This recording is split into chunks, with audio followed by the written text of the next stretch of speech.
Pessoal, dando continuidade aqui aos nossos vídeos, nós estamos falando sobre teologia e filosofia, se elas são ou não inimigas. Então nós estamos passando por uma série de informações, de conhecimento, para a gente poder obter o pano de fundo. E o que estava acontecendo? No século II depois de Cristo, o cristianismo ele estava sendo muito atacado, principalmente por pessoas que eram filósofos e que eram ateus. E a divindade de Jesus Cristo, por exemplo, ela era muito questionada. Como pode uma pessoa ser 100% Deus e ser 100% homem?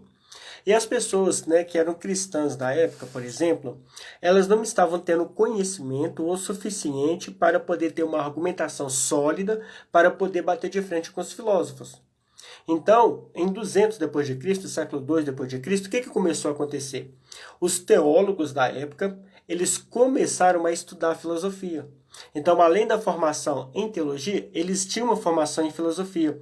E eles usam agora as armas da argumentação, da retórica, da oratória, que eram armas da filosofia, que eram conteúdos da filosofia, desde o ano 600 a.C., quando a filosofia ela surge na Grécia Antiga, com Tales de Mileto, que é considerado como o primeiro filósofo do Ocidente, haja vista que a filosofia ela é mais antiga do que 2.600 anos. A grande verdade é que a filosofia oriental ela já existia. A filosofia ela surge no Ocidente em 600 depois de Cristo. Mas isso é vídeo para um outro momento, para a história da filosofia, o surgimento da filosofia, os primeiros filósofos, o período pré-socrático, qual era o pano de fundo do porquê do surgimento da filosofia, o que contribuiu, o que aconteceu. Mas enfim, no século II depois de Cristo, então, os teólogos da época, eles começam agora a estudar a filosofia e usar as armas do conhecimento do lado da filosofia, da retórica, da oratória, da argumentação.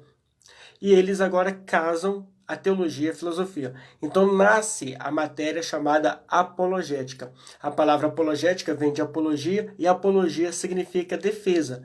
Então os teólogos, além de ter a formação teológica, agora tem uma formação filosófica e desenvolve a apologética, ou seja, a defesa do cristianismo. Agora eles conseguem ter uma argumentação mais sólida, mais coerente para poder bater de frente com os ateus que estavam atacando o cristianismo.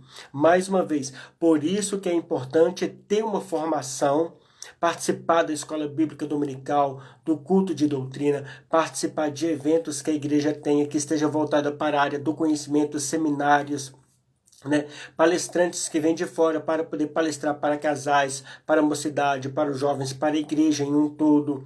É importante a gente realmente ler, meditar, estudar, aprofundar na Bíblia Sagrada.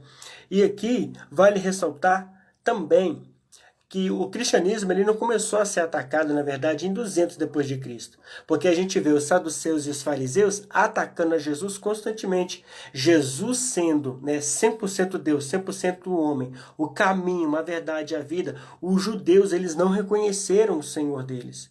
Eles não reconheceram quem é que seria o libertador e o salvador deles.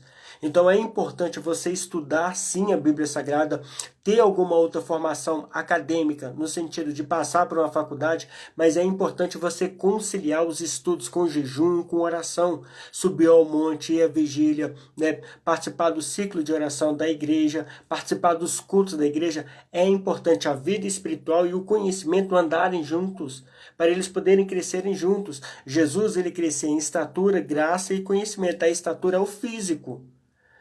O conhecimento aqui era o que ele buscava no literal. Ele era 100% humano. Então ele tinha que buscar esse conhecimento também de uma forma como que eu e você corre atrás. Estudando, meditando, ensino médio, ensino fundamental 1, ensino fundamental 2, uma graduação, alguma formação pela faculdade, uma pós-graduação, que é especialização, mestrado, doutorado, um PhD. E assim vai de forma sucessiva. Jesus ele passou por esse processo também.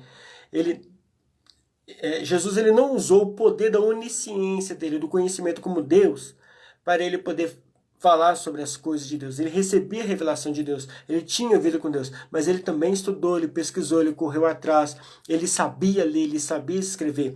Jesus falava mais de um idioma, porque era comum e normal na época dele. O hebraico era usado para os cultos e o latim ele era usado para poder se comunicar, o grego era usado para poder se comunicar naquela época. Então Jesus ele era estudado, ele era instruído, ele falava até mais de um idioma.